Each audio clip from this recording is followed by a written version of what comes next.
On the Throttle is brought to you by SportsBikeWrench.com. Performance Parts.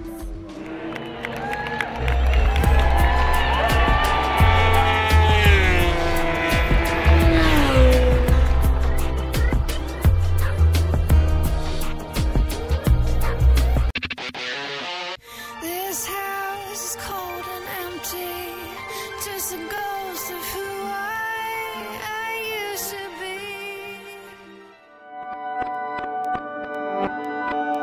All right, so here we are at my secret location here in Las Vegas, Nevada. It's an abandoned warehouse, which most common stunt spots are. What we always try and find is basically any area that's either an industrial or set back from the public where you're not going to find a lot of spectators, and something that's safe. In other words, you're not wanting a whole bunch of poles in the way. As you see here, I got a huge wide open area where if everything goes wrong, my bike's not going to hit anything, I'm not going to hit anything. And overall, basically we're just going to hit some principles today that are going to teach you how to do a safe wheelie. You're going to see that Ernie and I are always going to be wearing, of course, what you should be wearing. Motorcycling is not a safe sport, so always have your helmet and the appropriate gear. We chose these Rush Steel jackets because they're super lightweight, even though they add a lot of protection. And even in the heat, like we find here in Las Vegas, we can wear our gear all day long. I know that a lot of people that start out, they wear t-shirts and they end up with a heck of a lot of rash. I know I did, and you don't have to live through my pain, so just learn from my mistakes. And I'll let Ernie go over the principles here of a wheelie. Today we're going to kind of go over the basics of learning, starting to learn how to do your first wheelie. There's a couple of different things you need to know, I guess, when you're first starting to do wheelies. One is how you pick the wheelie up. There's two different methods. You can either use the clutch or you can do it all throttle. I know people at first, when they're first starting, they get kind of confused because they hear a lot of different things when it comes to doing a wheelie. But believe it or not, the safest and easiest way to do it is using the clutch. We're going to go over some of the basics of that, of learning how to pop it up and whatnot. The second thing we're going to show you today is the coverage of the back brake. We have hand brakes and we have foot brakes. And today we're probably going to go over just the foot brake, which is when you're starting off to do wheelies, it's the most basic way and it's the best way to learn control. So we'll be going over how to use the foot brake in a wheelie and when to use it. Another thing we're going to be going over is all the different positions in a wheelie. There's so many different positions to start off with. The most basic though, when starting a wheelie, the one that most people are the most comfortable with is the stagger stance wheelie, which is 1 foot over the foot brake and your left foot over the rear passenger peg, which gives you a little stability when it comes to standing up. It takes a little bit of the pressure off your arms and keeps you from wanting to gas it and loop out. Of course, the bikes, they're all completely set up. We don't come out here in the middle of nowhere with a bike that's not set up. I mean, it definitely helps to have the crash cages on and everything on the bike, because when you're learning, of course, you are going to wreck. I mean, there's the riders who have gone down, there's the riders who are going down. So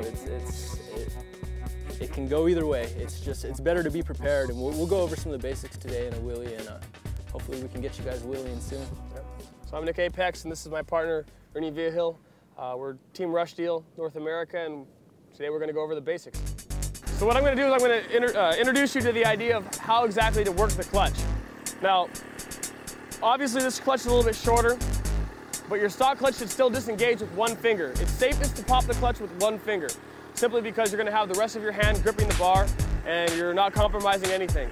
So what Ernie's going to do is going to pull the clutch in with one finger, and he's going to have the RPMs pretty much set at dead. And all he's going to do essentially is probably give it about a quarter turn of gas as he pops the clutch, and just one movement. It's all one and the same. As you blip the gas, you're popping the clutch. It is fairly violent. You're not slipping the clutch, you are popping it.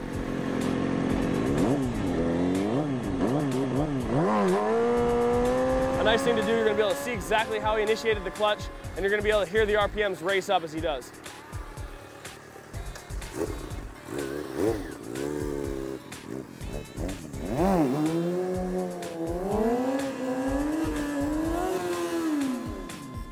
And that's your standard clutch wheelie. You hear the RPMs jump up. He's literally giving it gas and popping the clutch out all in one. You don't bring the revs up. You're not going to sit there and put the revs at 4,000 RPMs and then drop the clutch out and expect it to happen.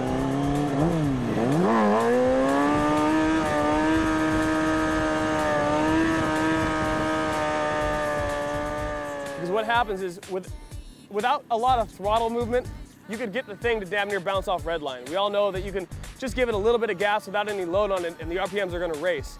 And that's the reason why you're popping it and giving it gas at the same time. Now, realistically on a stock bike with stock gearing, I'm assuming it's going to be right around 8,000 to 9,000 RPMs at your bike. And that is almost every modern 600 or 1,000 cc class bike is going to be able to pop up. Now again, like I said, it's not 8,000 RPMs and dropping the clutch. That's blipping the gas up to about 8,000 RPMs. So you're probably going to want to blip it up to 4 and then yeah, as it goes. It's kind of hard to explain. This is something that you need to feel out. Every bike's different, every rider's weight's different. What Ernie's going to do, he's going to pull the clutch in, and he's going to be rolling about 2 or 3 miles an hour. And he's going to pop the clutch with a squirt of gas, which is going to pop the front wheel up about 1 foot. And what he's going to do from there is chase that balance, about only 1 foot off the ground. He's not going to shoot for balance point. He's just going to power wheelie. As the clutch got him up to a specific height, he's going to try and catch that height and run with it. So go ahead, Ernie, clutch up a power wheelie.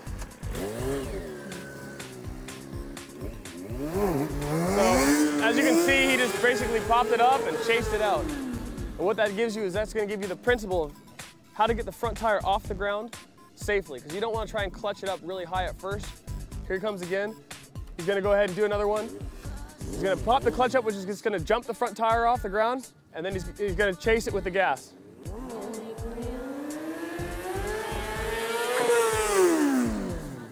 And a wheelie like that is perfectly safe. That's one of the ones where if you pop that up and you shut off the gas, at no point would that wheelie ever consider flipping over.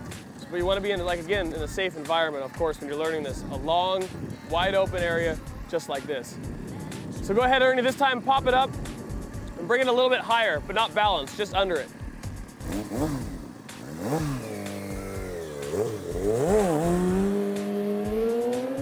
As you can see there, he's carrying the wheelie longer, but the RPMs are still growing. The reason why the RPMs kept racing upwards, of course, is because he's still under the balance point. As you saw, he just clutched it up, so he brought it up at the first 2 or 3 feet. And the reason why he did that is because if you try and power a wheelie up, to get to that safe first 2 or 3 feet, you're in the gas and you're getting massive RPMs and massive speed as your bike slowly gets up to that speed. So all you're doing by clutching it is jumping the bike up to a specific height. And then from that height, you can easily manipulate the gas by simple throttle inputs. It's all throttle control, and we're talking minute, 1/16th of a turn of the throttle is what's going to bring it up to that specific height. I'm going to have him go ahead and do it one more time. And that's just chasing it out as he goes. Now Ernie was doing all those wheelies sit down. The reason that we're going to teach you this next step, standing up off the bike gives you a lot more control of the motorcycle. It's also very easy for you to gauge how high the bike is, and if everything goes wrong, get away from the bike easier. So we're going to do now the staggered wheelie. Ernie again is going to pop the clutch and chase out a power wheelie, just as I want you to do in your first attempt, but he is going to do it staggered now with his right foot, with his left foot placed on the rear peg, or the passenger peg. Real easy setup, crouch, and chase it out. Now, as you can see, he didn't just go and pop the clutch and stand straight up. And he wasn't standing straight up first, he was crouching and leaving his body loose. He's going to do it again. Leave your body nice and loose. And his knees were slightly bent. And the reason why you want to have your knees slightly bent is it gives you that cushion of being able to come back into the bike. So as soon as you feel uncomfortable, you can always bring the bike down with your body still. So this time, clutch it up just underneath balance point, but go ahead and chase it out. Let the RPMs go.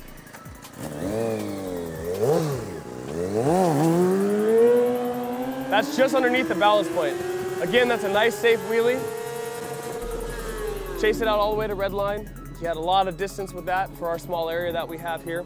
If that was a stock geared bike, he would have probably gone 4 times the distance. Again, we're running larger tooth bikes on our stunt bike. Later, I'll bring out the full fairing bike that we have and show you exactly the way it sounds, the way it looks on a stock full fairing bike. Go ahead, Ernie, do it one more time for us.